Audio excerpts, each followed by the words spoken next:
Hey guys, welcome to another video. I'm Rosemary Leyva, and today I want to talk to you about something that I know I've struggled with. I wonder if you've struggled with it too, because I know I'm hearing more and more people talk about this, and this is anxiety. Anxiety can happen in natural ways, like maybe when you're nervous about a test or an interview, when your boss calls you and you're like, oh my God, I wonder what happened, like what did I do? The issue is when it becomes chronic, when it turns into something like ongoing anxiety. I know some of us go through it at different points in our lives, and it can vary in degrees. Like, some people can get it once in a while, maybe when you're around people who are negative or something, and sometimes you can have it for a long time. I want to share those things that I came up with that helped me personally deal with anxiety. I know there's a lot of other ways that you can deal with anxiety. I personally don't like anything like medications or anything like that. I know they work for some people, but personally, I just don't like them for me. Wanted to share like more natural ways to deal with anxiety. So today I want to share 5 ways that help me deal with anxiety, and hopefully they can help you. So the first one is challenge your negative thoughts. A lot of times we can get wrapped up in our emotions, in worry and depression and these like chronic negative thoughts. It's good to sometimes ask yourself, just stop and ask yourself, is this thought serving me? And sometimes that kind of shocks you and you're like, oh, okay, no, I guess it's not serving me. And sometimes this helps you because it gets you out of that emotional realm. It kind of pulls you out and makes you a little bit more logical. And so I really like a phrase that Louise Hay, I love Louise Hay, I talk about her all the time, but she was best known for her work in affirmations and mirror work. So she has this wonderful phrase that says, I say out to every negative thought that comes into my mind. No person, place, or thing has any power over me. I am the only thinker in my mind. I create my own reality and everyone in it. So I love this because it's like you're taking your power back and you're taking control. This is a way in which you kind of, like I said, take your power back, assert yourself. A positive affirmation to get grounded again.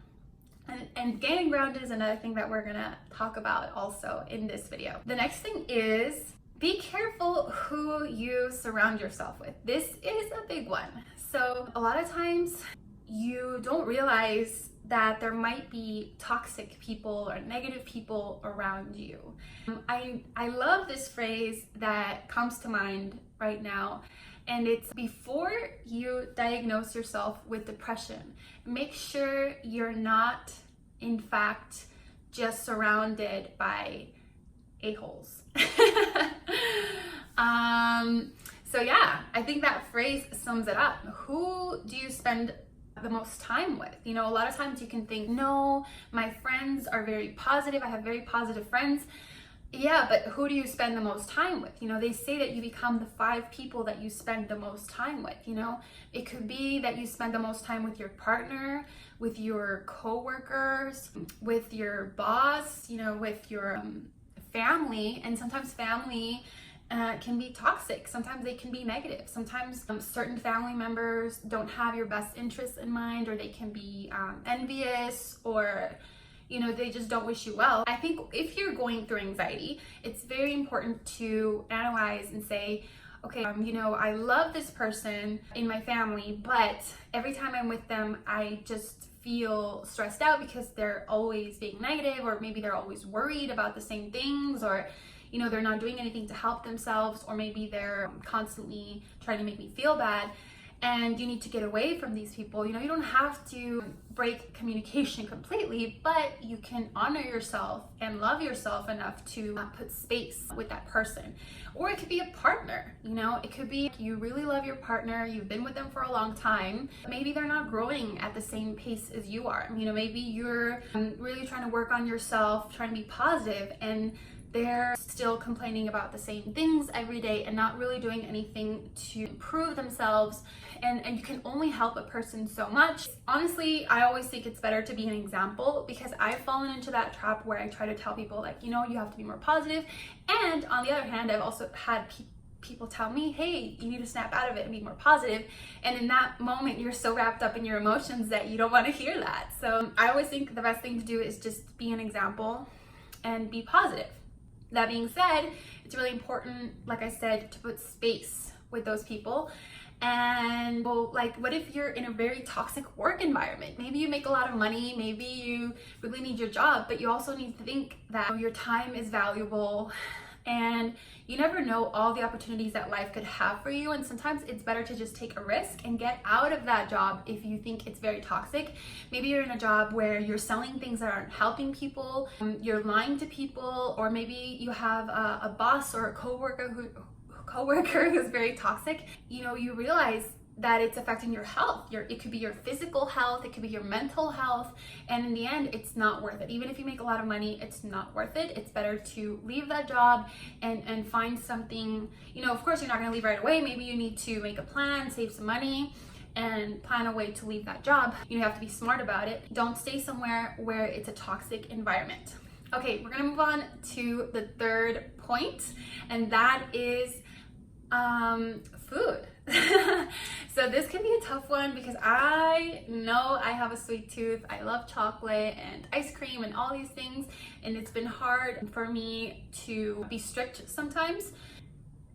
Food is information. You know, you're feeding your cells, you're giving your cells information through food. I hear this all the time. People say you are what you eat. So if you are somebody who is eating, you know, processed food, chips, soda, if you're smoking, if you're eating a lot of really heavy processed foods, you're gonna be very different from somebody who is, you know, drinking a green smoothie, they're eating fresh fruits and vegetables.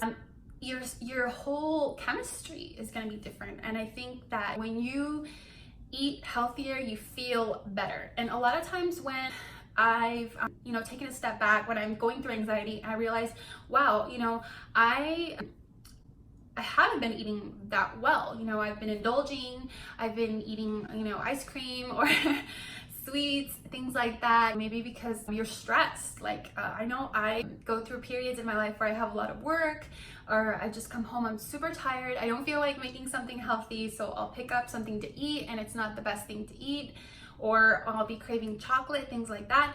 And it doesn't seem like a bad thing in the moment, you know, it seems very comforting in the moment, but then, you know, in the long run, you realize like, oh wow, I've actually been indulging a lot, and that could be where my anxiety is coming from. So if you are going through a lot of anxiety, try cleaning your diet, talk to a nutritionist, talk to a health coach, try to educate yourself on what you're eating, you know, watch documentaries about food.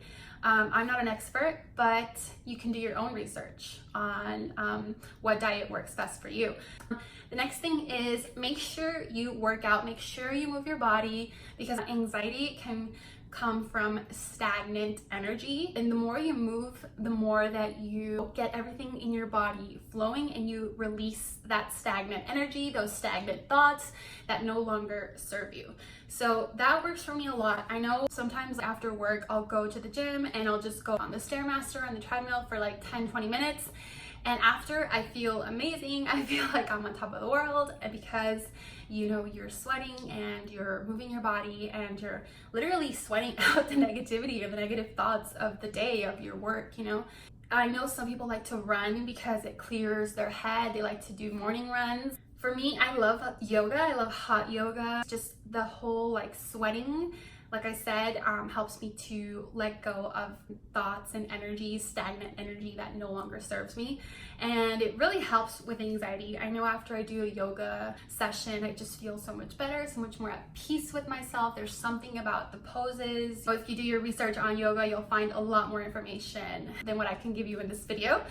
So yeah, I definitely recommend working out, yoga, moving your body. If you are going through anxiety, do a workout, maybe do some yoga poses, and I think you'll definitely feel instantly better. The last thing, and I think this is very important, is journaling and meditation. I recently got very disciplined about journaling. That's part of like my morning routine. Also, having a morning routine is very, very, very important because how you start your day, I always say this, it sets the tone for the rest of your day. Mornings are such an important time for me. They're sacred because whatever you listen to in the morning, whoever you talk to in the morning, it sets you up for that day. So if you're, listening to the news or, going on Instagram and looking at people who are comparing yourself to other people, it's not a good way to start your day because you're starting your day with negative thoughts. On the other hand, if make sure you don't check any emails in the morning. I make sure that I listen to only like positive, high vibrational things. Like I like to listen to Abraham Hicks or like very high vibrational meditative music. You make sure you meditate in the morning and you take that time for yourself. Maybe you don't take any work calls in the morning. Some people say like, I don't check work emails before 9 a.m. or 10 a.m. It's really important also to, like I said, meditate because it helps you to clear your mind.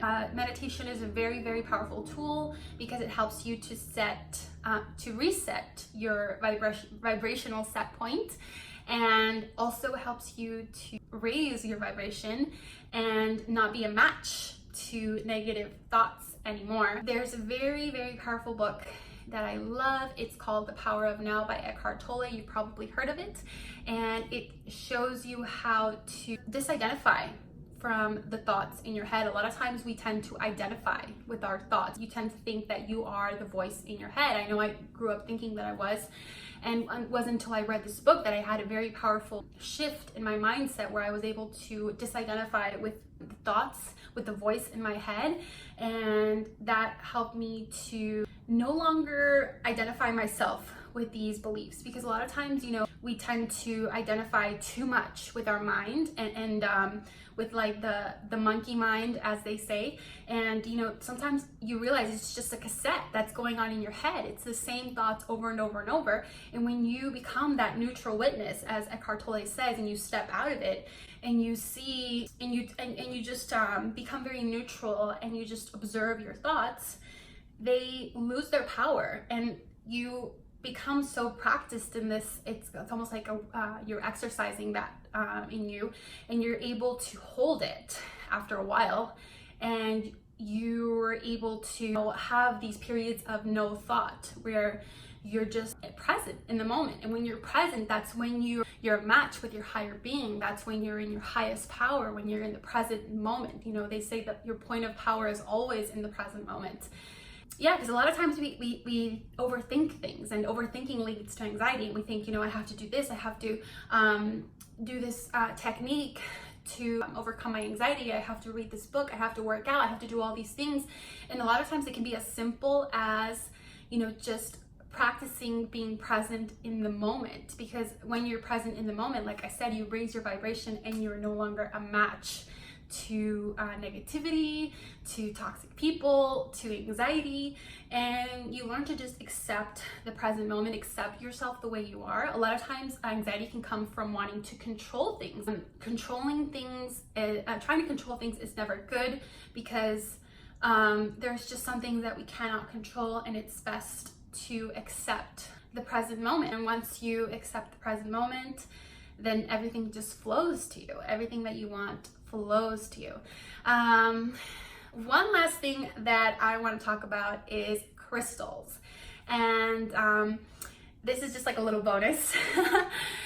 One crystal that really helped me with anxiety was black tourmaline, and a friend recommended it to me, a hairstylist actually, and she said, she was really into like Reiki and crystals, so I was like, what the heck, I'm just gonna give it a try because I was so willing to try anything at a point. So I bought the black tourmaline, and I wasn't really expecting anything, and it worked. It really worked. So if you are curious and you feel called to try black tourmaline, it really works for anxiety. You can look it up as well. So that's all. I hope that I shared something that helped you, that will help you if you are dealing with anxiety. Sometimes I know it can be hard. It's something that you don't want to talk to other people about. But if you have gone through anxiety, please let me know. If you want to share something that helped you, leave a comment down below. I love to hear from you guys. So thank you for watching another video, and have a great day. Bye bye.